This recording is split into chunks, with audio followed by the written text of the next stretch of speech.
位线上的同修，大家晚安，大家好，欢迎大家来参加读书会。我们读书会讲到今天晚上这一集啊，刚好是200集啊，也是刚好读书会满3年10个月啊，时间过得好快啊！4年前因为疫情的关系啊，我们才有这个线上直播的因缘呐。如今我们这圆满的200集啊，中间也没有中断过一次。那点阅次数呢，也突破了250万人次啊，真是啊，有心栽花花不开啊，无心插柳柳成荫啊，一切都是好因缘呐。疫情是个大灾难呐，但是也是一大事因缘哦。我们把握这个大因缘呢，来大转法轮呐。法轮转，心轮就转，心轮转，智慧就生啊。所以有一句啊，大家都能朗朗上口的古话叫做“学如逆水行舟，不进则退；心如平原走马，易放难收啊。”学习就像是船在逆水中行驶，如果不努力往前迈进就会顺着水呢往后退。那心就好像是马一样在平原上奔跑如果没有懂得收放自如的话呢，而放纵这匹马呢到处乱跑最后这匹马就会跑得无影无踪那这句话是在告诫我们要懂得如何学习同时也要能够掌握学习的方法跟要领不能遇到困难呢就退缩而裹足不前即使碰到困难跟逆境，也要逆流而上才会激起美丽的浪花啦。就刚刚讲的也是好因缘呐。那直播200集的过程中呢，我们也是会碰到一些困难跟挑战但是呢，还是要上紧发条不能够太放任自己放纵自己去随心所欲那这个很容易呢，这个是很容易的事情。可是放纵惯了，想要约束自己这个时候就难的啦。所以才说放松而不放纵所以我们还要一步一脚印继续努力，没有最好，只有更好好，我们来进入今晚的主题叫做谦虚的自信才不会自满那自信就自信哪有什么谦虚跟不谦虚的这个差别呢？有差别，有。自信虽然很重要但如果自信过头了，很容易造成自以为是，而变成自大自信满满虽然是好事但如果过头了，就会变成自满变成狂妄自大、自我膨胀那这样就很不好了。同理适度的自恋也是好事适度不能过头适度的自恋对自信有加分作用因为看自己很顺眼不会看自己不顺眼那比较不会妄自菲薄啦，也比较不会自暴自弃这个是好事一桩但是如果自恋或自信过头了，变成自我感觉良好，而活在自己的世界里或处在自己的同温层里走不出自己的象牙塔，这样就大事不妙了啦。所以过犹不及分寸也是要拿捏的恰到好处自恋跟自信有一个很重要的差别自信呢是一种健康的自我价值感跟对自己能力的信心。那自恋呢，则是一种对自己过度的崇拜跟迷恋不是迷恋别人，迷恋自己叫做自恋嘛。那自信呢，是建立在实际能力跟成就上的积极心态。自恋呢，则是以自己为中心缺乏尊重他人的态度，所以自恋过头也会造成自大，道理在这里但是适度的自恋有加分作用就好像煮汤的时候放1-2滴芝麻香油，不错，对，加分嘛。那自信也可以说是一种自我肯定的但是如果自我肯定过头了，什么事都是以自己的看法为正确，那别人的都是不好或不对，这样也会有刚愎自用跟自我膨胀之嫌。那自我肯定是指对自己的价值跟能力的正面认知自我认同也就是很自信的认为每一个人都是独特的，包括我们自己，别人也是一样，每一个人都是独特的、唯一的跟珍贵的，所以他会很自信认为不必去学别人，也不必去模仿别人。那自我膨胀呢，则是对自己价值跟能力的过度评价，甚至是自我吹嘘、自吹自擂就好像青蛙一样肚子大大的，其实里面是没有肉的。台湾话叫做“捧风的水鸡抬不吧”，就是这个意思啦。那自我肯定就是自信是一种健康的自我价值观价值感。自我膨胀的就是自大嘛，是一种过度的爱面子跟虚荣心那这样子的人呢，对待别人呢，会有尊卑上下的分别心他会为了确保自己比别人更优越，就千方百计的去追求那些优越条件，包括地位啦、权势啦、头衔啦等等，并且呢，也会隐藏那些令自己感到羞耻的弱点因此，自我膨胀的人往往会用否定别人的方式来肯定自己。那自我肯定虽然是一种自信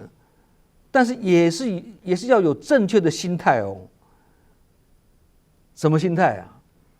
这个心态就是要先肯定自己有缺点，然后才肯定自己的长处跟优点。先肯定自己的缺点那一般人都是先肯定自己的长处嘛，甚至夸大自己的优点那对自己的缺点或弱点呢，大部分的人都是采取隐瞒、掩盖或不愿意承认甚至也不想检讨或改进其实这个就是凡夫的习性叫做凡夫性就好像人很容易看到被风吹起的尘土，但却看不到风意思就是说，我们很容易看见执着的现象，但却不容易看见执着的本身这个就是为什么很多固执的人都不觉得自己很固执就是这个道理嘛，对。但凡夫性的现象就是，明明已经是一脸的灰头土脸灰尘跟油垢了，但却不愿自我反省跟检讨那他也许曾经照过镜子，但看到了又脏又丑的自己之后呢，越看就越没有勇气，越没有信心再去照那面镜子那这个叫做什么？逃避现实那这样子的人呢，因为不能反观自照，所以就没有自知之明不清不楚，不了解自我的长相，也拒绝看自己的缺点，自卑演变成自大造成很容易的自我膨胀举例来讲，大家更清楚了。各位看那个 Discovery 有没有？那个国家地理频道那动物那个频道黑熊碰到老虎黑熊本来是4只脚走路的但是他碰到老虎的时候呢，他必须把身体站立起来也好对，壮大自己好，也像眼镜蛇，看嘛，眼镜蛇他看到外敌的时候呢，他必须把身子竖立起来他还要把头变得大大的那这个作用是干什么？就是在虚张声势火鸡也是一样火鸡碰到那个挑衅的时候它颈部跟身上的毛就会膨胀竖直起来为的就是要让敌人害怕。那动物的这些现象，就是借着这个方式来夸大自己的实力希望让对手以为我的体型变大了，而不敢侵犯我但大家都知道嘛，这只是个假象嘛。所以想要真正的认识自己呢，就必须常常自我反省。而这样子的反省呢，最好是在心理稳定、生活正常的时候去进行啊。因为如果你情绪不稳定，生活状态很混乱，反省也是没用啊。水不清，看不到池底的风光啊，所以反省也没用啊。因为看到只是我比人家大，比人家好，比人家强。反省的结果呢，都是别人有错，自己没错，变成呢，不是尽做常思己过，而是尽做常思他过。那这个就很要命了对不对？好不容易静下来的，看到都是别人的错，看不到自己的问题这个就是阿 Q 的自我膨胀了，这样就无法认清自己了。举一个例子，东南这个也不是例子，这个是真实的事情东南亚某一个国家呢，有一位事业经营的非常成功的总裁因为事业呢一路平步青云财源广进而跻身在他们那个国家的全国10大企业集团之一那这位富有的总裁呢，他也能慷慨解囊出钱出力捐钱捐地护持佛教跟各项的公益活动虽然富甲十方他的生活还是很规律健康也照顾得很好，也没有富人家那种的更高的价值，没有，非常平易近人堪称是一位企业家的典范。然而，这么优秀的一位企业总裁呢，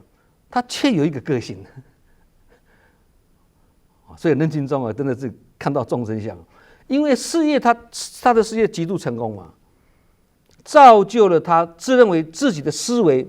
就是真理，因为经验告诉他是成功的嘛，所以他变成会唯我独尊这样的心态因为他常常呢信誓旦旦的夸口说道我很重视我自己的健康，我也把身体照顾得很好，所以我计划要活到120岁。这句话是他经常挂在嘴巴对大众讲的啦，甚至在证言上人面前他也是这样讲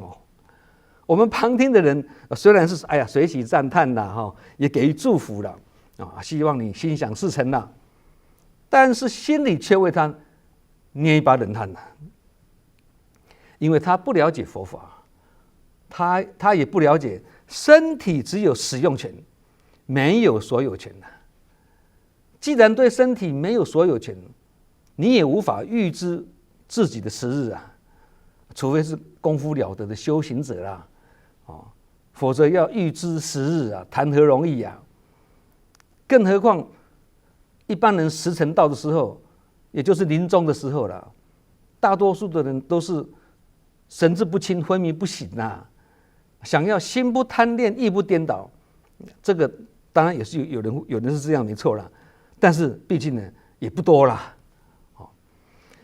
人生有2件事情挡不住一个是时间，一个是无常。你在事业上再怎么精打细算神机妙算，千算万算，你就是无常，你赚不到。即使目前你是处在辉煌腾达的顺境里再怎么家财万贯呢，也是千金难买早知道。多少台湾也好啦，新马也好啦，那些事业正在飞黄腾达的大老板或股票上市的董事长50几岁或60几岁就突然往生了，庞大的事业跟财产都还来不及做传承跟安排这些例子都不是我们听说的而是活生生就发生在我们生活周遭。其实也不只说台湾新马啦，全球都是一样的这些我们看到的例子都是我们自己认识的志工发生在我们生活周遭的事情其实不是人人都想活到120岁，活到120岁是好是坏也很难讲。有人很长命，但很苦命；有人很好命，但很短命。活到100多岁还能耳聪目明、思想敏捷啊，这个叫做人瑞啦。那活超过110岁以上叫做超级人瑞啊！如果很长命，却在病床上躺了10-20年，那这个长命到底是好命还坏命？这个很见仁见智哦。我们志工群里面就有一位也是家财万贯的富豪啊，在台湾也是10大企业之一啊。他50几岁的时候就脑中风啊，从此成为半植物人啊，因为他还可以，他还可以坐在轮椅上面。那现在20几年还在啊，你说这个是好命还是坏命啊？所以生命不只是看长短而已的，还要看宽度跟深度啊。有长度是有福报，有宽度跟深度是有智慧的。长度是天注定的，宽度跟深度是人制定的。刚刚讲那位东南亚的总裁啊，如果在命中有财库的这个优势之下，那也能深入经藏了解佛法，那这样就是富而有智，智慧的智啊。那他生生世世就会福智不断啊。相反的，如果是富而不智，智慧的智后面接2个字，则衰。所以富而不智则衰。有一位志工啊，热心公益活动啊，喜欢行善助人啊。可是他的衣服哦，却是他70几岁的老母亲帮他洗的。那有一次呢，我问他，为什么你的衣服都要妈妈帮你洗呢？他回答说，因为我很忙啊。那我再问他，你很忙，那怎么还有时间做志工呢？他回答说，因为我投入人群做志工，从中能够学习到一些东西啊。我再问他，啊，你从人群中学到一些东西，那这个能满足你什么啊？他说，我觉得很有成就感。我相信很多志工都这样子的，我很有成就感。那我再问他哦，你所谓的成就感，是不是你所做的事情别人都看得到，也给你掌声，也给你肯定？他说是。对，那这个意思就是说，如果你把洗衣机搬到舞台上面去啊，你当众洗衣服啊，观众就会给你热烈的掌声。那这样你就愿意自己洗衣服了吗？是吗？然而我们在家里做一些居家的事情的时候，并不会期待说有人给我们掌声嘛。相信我们没有一个人在家里做事情会希望有人给我们掌声，对不对？所以这个告诉我们一个道理啊，人在慢慢长大的过程中啊，会越来越想要引起别人的注意或重视，也因为有这样子的渴望啊，因此必须努力学习，努力表现，找舞台表现啊。于是呢，他开始累积了一些经验哦。什么经验啊？就是一旦得到别人的肯定之后呢，就会更加倍努力学习，更积极的表现，因为他需要掌声，他需要被赞叹，他需要被肯定，以增强他继续努力的动力。那这个意思是说，如果没有掌声，没有被赞赏或没有被肯定，他继续努力投入的力道就会降低许多了嘛。默默的做又没有人知道，那干嘛做？有的人会这样想哦。这是因为人往往会为了讨好别人呢，而刻意勉强自己去做一些事情。那这个跟自己的渴望或被肯定有关嘛？然而一旦这样子的渴望满足了，如果这样的渴望满足了，或得不到满足，那这个时候呢，可能他的行为态度就会有很大的转变跟不同哦。因为他在做这些事情的时候，心中有所渴望跟企图，佛法上叫做有所求，因此会有患得患失的得失心呐，所以这个也是烦恼的缘起之一的。那人慢慢长大后的另外一种经验是什么呢？他如果每做必错，那父母啊、师长啊就会对他指责嘛，那对他的限制跟约束就越来越多啦。给你事情做都做得不好啊，慢慢就要把你限缩啊。那这个时候呢，他自我的能量呢就会被压抑下来了嘛，整个人呢就会变得好像泄了气的气球一样啊，没什么能量了，做得要死，没被人家肯定，没被人家认同，又被人家台湾话讲做个老官想个老卵，对不对？那变成做起事来意兴阑珊呐。这个在人群中很多这样的现象嘛。其实不要说做错事被指责会这样子的，在志工团体里面呢，有一些很资深的志工，几十年前他们很容易见到正言上人啊，并且还能跟上人坐下来嘘寒问暖聊天啊。那现在上人忙于全球的事务啊，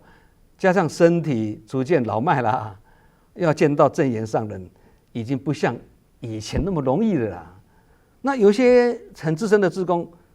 来到金舍，看到这样就是会感到有一些不足了、郁卒了。哇，现在要见师父这么困难的啦。为此呢，那正言上人就开始受到了。现在慈济志工越来越多，包括台湾的、海外的，每天都会有很多志工进来金舍跟我讨论事情、报告事情啊。你们这些几十年前的资深的志工，要代替我去接待这些新进志工跟会众啊，但是不要计较我有没有看到你们，并且说你们来金舍，我有没有看到你，这个不重要，重要的是你们有没有看到我这个也是这个醍醐灌顶的一句开示的那也是追随师父学佛必须了解的正确观念了。由此可见，人性的弱点之一也是希望被重视、被赞叹、被肯定、被关怀了。然而，如果一直需要别人给予关怀或给予肯定，甚至一直活在掌声跟喝彩之中的人一旦失去了掌声跟喝彩，就会感觉好像失去一切了。这样也不好。有所求了吗？这就是缺乏自信而无法自我肯定，这样生活起来也会很难清安自在了。有些孩子表面上是家庭里或学校里听话的乖巧的孩子，但却是危险的好孩子因为这些孩子一直在自我压抑因为父母或师长很会指责他，对他限制很多这个不行，那个不对，这个不好造成他什么事都不敢做，他必须自我压抑那他也不敢跟父母师长沟通因为每一次沟通都是有沟没有通或者你通我不通于是呢，敢怒不敢言那时间久了就变成危险的好孩子，什么事都隐藏在心中，都是隐性而不是显性。相反的，如果这些孩子经过一次又一次被肯定，他会慢慢培养出一种自信对自己很有信心但以前我们不是讲过吗？考最后一名也可以激发他的信心没关系孩子，不要气馁，至少我们不会再退步了因为考最后一名也没有空间退步了对不对？那这个也是启发他的信心嘛所以他一旦陪孩子培养出这种自信之后呢，他会了解如何待人、如何处事、如何表达、如何因应。长大之后，他也拥有一些社会资源长大之后，他如果拥有一些社会资源之后呢像财富啦、权力啦，这个时候他不需要再透过被肯定来得到肯定如果这个时候他的自我中心复活了，自信心起来了睡醒的狮子那他就可以自我肯定，他不必靠别人了。我的小女儿在读小学的时候，就是极度的缺乏自信。只要她跟姐姐两个都有的东西她都会认为姐姐的比较好，她的不好好，那把两个东西对调啊，他还是认为姐姐的比较好。你看多没自信啊！后来这个小学的时候了啊，后来他们在马来西亚读了美国学校啊，在这个人文教育的熏陶之下呢，有了很大的改变呐。有一次他数学退步，我去找他们老师谈了，我担心的是孩子的数学退步很多了。可是我见到老师的时候，老师跟我讲：“哎呀，恭喜你呀，你这个孩子的自信心进步很多啊！”那我们东方人跟西方人对孩子的期望跟期望的焦点都不太一样啊，所以连这点上人都说美国是人文大国啊，它不是只有功课唯一啊，你会很会游泳，很会打篮球，当校队，这个也是一种荣耀，也是一种信心啊。那这美国是人文大国，这个针对人文而讲的啦哦。其实美国很多地方也是有缺点的啦，对不对？没有十全十美的嘛。有自信心是很重要，没错。不过我们也是要注意一点呢，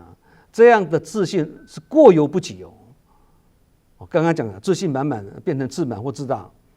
那这个时候就可能会变得很跋扈、恃才傲物、唯我独尊、不可一世、目中无人呐，会落入这样子的境地之中。那这个就变成典型的什么自我膨胀，这样就很不好啦。其实，在我们生活中也有这样的人啊。还有一种情形是这样的，有一种人呢，他不再需要透过别人的肯定来得到肯定，看起来好像他能自我肯定，他也很有自信，但他却也能远离自我中心呢，离我相的意思的佛法啦，也就是他不会因为很自信而有我执我见、定知定见，他不会因为非常自信而自以为是。没有这个我执啊，没有这个我见啊，而是变得谦虚有礼，还可以继续虚心学习，不耻下问啊，继续努力精进啊。他也不会去侵犯别人，也不会膨胀自己，而且变得很有正义感，能够关心别人，帮助别人。那这种典型才是真正的自我肯定啊，也就是我们今晚主题讲的。带着谦虚的自信，没有我执我见的。不过我们一般人常挂在嘴边的自我肯定，比较像自我被肯定，也就是期待别人来肯定我们，这叫自我肯定，这意义不太一样啊。所以自我肯定是操之在我，自我被肯定则是操之在他嘛。这两个境界是截然不同的相信我们每个人都有遇到过那种喜欢自抬身价、好大喜功，还常常发表意见，凸显自己是很有智慧的人。每到这个时候呢，你一定会觉得想翻白眼咬牙切齿认为说这个人一定是爱自己爱得要死啊。这个叫做自信过度变成自恋然后自恋过度而自以为是众生相的其中一种是有人呢常常会把师父说不管你的师父是谁的弟子都会这样子讲，师父说挂在嘴边，也常常会在正式的场合里面的对众分享说我们要把上人的法用在哪里听起来好像是入法很深功夫了得但言谈之间跟言行照做呢，却比嘴巴还要真实而他这样子的个性也是众所周知，非一日之寒然而他连做人的最起码的尊重都做不到这就是我们读书会曾经提过的，很懂得艰深的佛理，但却不懂得人跟人之间相处的基本道理，如此学佛再久也找不到真理。这样子的人不只是别人，也很可能是我们自己因为别人就是我们的镜子大家都这样的人，我们大家都看在眼里但我们却看不到自己因为凡夫都用镜子照别人却很难反观自照所以学佛的基础课程就是先学反观自照，跟往内深观。那我们看到了这样子的众生相，就要怎么样？见不贤而内自省啊！看到别人这样，我们就要反观自省，而且还要择其不善而改之，不是叫他改啊，我们自己自省之后，发现如果跟他一样有这样的问题，那就要自己赶快改，这样他也是我们的老师嘛，所以还是要感恩他啊，这样才是正确的心态啊。一个人如果自认为比别人懂啦，比别人高一等啦，就会让人感觉这个人是拒人于千里之外啊。那这种人呢，很难跟人家相处，最后会成为孤家跟寡人呐，孤僻呀，造成了旁边没有善知识，没有人敢亲近他。同样的道理啊，一个经常受情绪影响的人呐，也是很难清楚面对自己哦，因为情绪很容易受环境影响而波动，就会心境起涟漪，而心肝乱纷纷呐。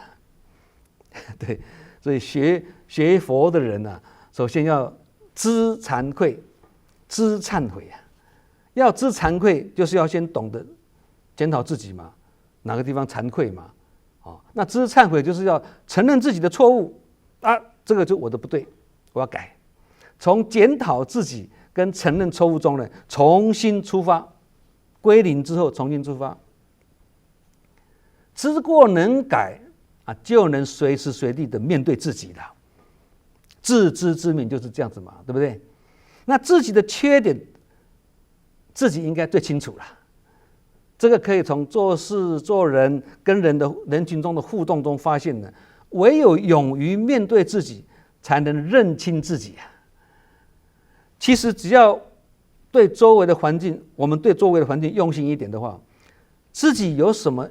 优点跟缺点的，就可以很容易从我们旁边的人的反应中呢，去得到去知道因为每一个人都是我们反观自照的镜子啊。所以面对别人的指责，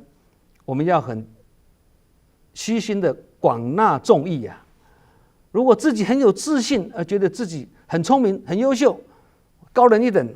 那这种傲慢的人呢，是看不到自己的内心，看不到自己。谦虚的人才能认识自己啦，也才能听到许多人给的忠言呐。也许有人会说：“哎呀，别人提的建议，并不一定全部是对的啊，我为什么要听呢？”其实无论对或错啦，一样都要用心去听啦，一定有值得我们学习之处啊！更要感恩提出意见的人。我们读书会经常会提起孔子跟舜嘛，以及正言上人嘛，还有一些高僧大德嘛，他们的成功之道就是察纳耳言。这句话我们可以说讲了好几次的，就是这个意思。认清自己，首先要了解自己的缺点，其次是要改正自己的缺点，先认清再来改正啊。接着是不断的谦虚的学习啊。有一些大人物啊，决策时他也会请教很多人哦。成功的大人物啊，一旦得到共同的结论，他就照着做。所以有智慧的领众者或领导者呢，他不会说这是自己的智慧啊，因为这我的关系啊，他不会，没有这种我相。有智慧的领导者跟领众者呢，他不会搜刮成果，他是心存感恩的，